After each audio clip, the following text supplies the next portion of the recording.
नमस्ते साथियों। चुनाव में जैसे हम लोगों को भी दौड़ धूप रहती है, मीडिया के साथियों को भी बहुत परिश्रम करना पड़ता है, रात दिन दौड़ना पड़ता है, अलग अलग लोकेशन को कवर करना पड़ता है। तो आप लोगों ने भी बहुत कष्ट उठाया है। मैं आशा करता हूं कि मीडिया जगत के सभी साथियों का स्वास्थ्य अच्छा रहा होगा और पिछले एक आध सप्ताह का जो विराम मिला है उसके कारण भी अब आप फ्रेश होकर के फिर से मैदान में आए होंगे। तो 18वीं लोकसभा, और वैसे भी हमारे यहाँ व्यक्ति के जीवन में 18वीं इसका बड़ा महत्व होता है। एक नए कालखंड में प्रवेश करता है टीनेज समाप्त करके। ये 18वीं लोकसभा एक प्रकार से नई ऊर्जा, युवा ऊर्जा और कुछ कर गुजरने के इरादे वाली ये लोकसभा है और आजादी का अमृत महोत्सव के बाद का ये पहला चुनाव है। और एक प्रकार से ये वो 25 वर्ष हैं जो हमारे अमृतकाल के 25 वर्ष हैं और जो 2047 देश जब आजादी की शताब्दी मनाता होगा, एक प्रकार से उन सपनों को साकार करने का एक बहुत महत्वपूर्ण पड़ाव ये 18वीं लोकसभा है। साथियों, एनडीए सरकार को तीसरी बार देश की सेवा करने का देशवासियों ने आदेश दिया है, अवसर दिया है। मैं देशवासियों का फिर से एक बार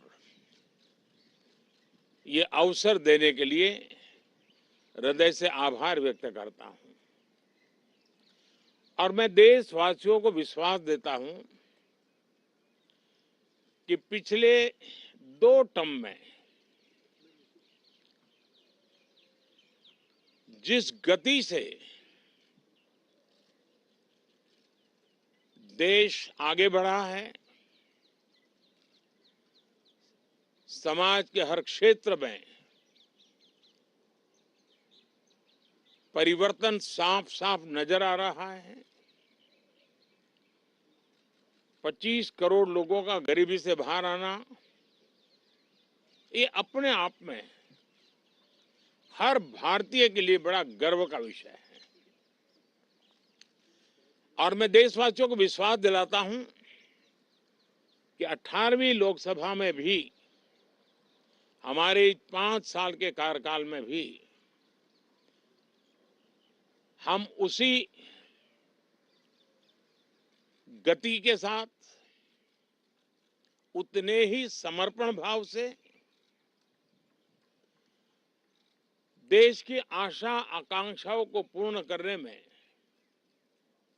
कोई कमी नहीं रखेंगे। आज सुबह एनडीए की मीटिंग हुई थी। एनडीए के सभी साथियों ने मुझे फिर से एक बार इस दायित्व के लिए पसंद किया है और सभी एनडीए के साथियों ने राष्ट्रपति जी को इसकी जानकारी दी और राष्ट्रपति जी ने मुझे अभी बुलाया था और मुझे प्रधानमंत्री डेजिग्नेटेड के रूप में काम कर रहे एक नियुक्ति दी है और मुझे शपथ समारोह के लिए और मंत्रिपरिषद के सदस्यों के सूची के लिए उन्होंने सूचित किया है। मोटे तौर पर मैंने राष्ट्रपति जी को कहा है कि हमें 9 तारीख शाम को सुविधा रहेगी। अब बाकी डिटेल तो राष्ट्रपति भवन वर्कआउट करेगा और हम तब तक मंत्रिपरिषद की सूची राष्ट्रपति जी को सुपुर्द करेंगे। उसके बाद शपथ समारोह होगा। साथियों, सरकार एनडीए की एक प्रकार से एनडीए 1, एनडीए 2 और एनडीए 3 ये एक निरंतरता है और हमारे संकल्पों को लेकर के, सुशासन के प्रति हमारी प्रतिबद्धता को लेकर के और देश के सामान्य जन के सपनों को पूरा करने के प्रयास के रूप में इस निरंतरता को हम और अधिक ऊर्जा के साथ और अधिक व्यापक विजन के साथ आगे बढ़ाएंगे और समय सीमा में लक्ष्यों को प्राप्त करने का हमारा प्रयास रहेगा। 2014 में मैं बहुत नया था। मुझे अब एक लंबे समय तक इस कार्य का अनुभव मिला है, हमारी टीम को अनुभव मिला है और इसलिए हमारे लिए अब तुरंत ही काम को आगे बढ़ाना बहुत ही सरल रहने वाला है और इस अनुभव का लाभ भी देश की सेवा करने में मिलने वाला है। इन 10 साल के कार्यकाल के दरमियान भारत की वैश्विक जो छवि बनी है,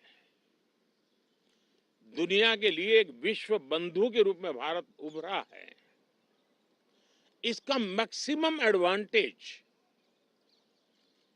अब शुरू हो रहा है और मुझे पक्का विश्वास है ये 5 वर्ष वैश्विक परिवेश में भी भारत के लिए बहुत उपयोगी होने वाले हैं।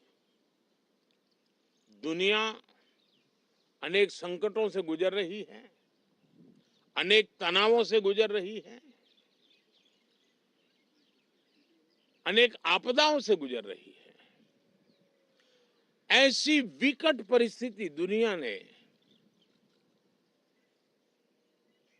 बहुत लंबे अरसे के बाद देखी है। हर देश इन सारी समस्याओं के बीच अपने आप को बचाए रखना, बढ़ाते रहना, चुनौतियों का डगर डगर पे सामना कर रहा है। हम भारत वाले लोग, हम भारतवासी खुद नसीब हैं कि इतने बड़े संकटों के बावजूद भी हम आज विश्व की सबसे तेज गति से बढ़ने वाली इकोनॉमी के रूप में जाने गए हैं। ग्रोथ के विषय में भी दुनिया में हमारी वाहवाही हो रही है। अब एक स्टेबल गवर्नमेंट मिलने के कारण और परिचित व्यवस्था और नेतृत्व मिलने के कारण दुनिया का भारत के प्रति रुझान, भारत के प्रति उनका आना बहुत तेज गति से होने वाला है और मुझे विश्वास है कि देश के सभी राज्यों को इसका लाभ मिलेगा। देश की युवा पीढ़ी को सबसे ज्यादा लाभ मिलेगा। विकास के नए ऊंचाइयों को छूने में एक वैश्विक भागीदारी का वातावरण आने वाले 5 साल में बनने वाला है। तो इसी संकल्पों और आदर्शों के साथ हम आगे बढ़ेंगे। मैं राष्ट्रपति जी का हृदय से आभार व्यक्त करता हूं कि एक बहुत बड़े महत्वपूर्ण दायित्व के लिए उन्होंने मुझे निमंत्रित किया है आप सबका भी दोस्तों बहुत बहुत धन्यवाद। Thank you.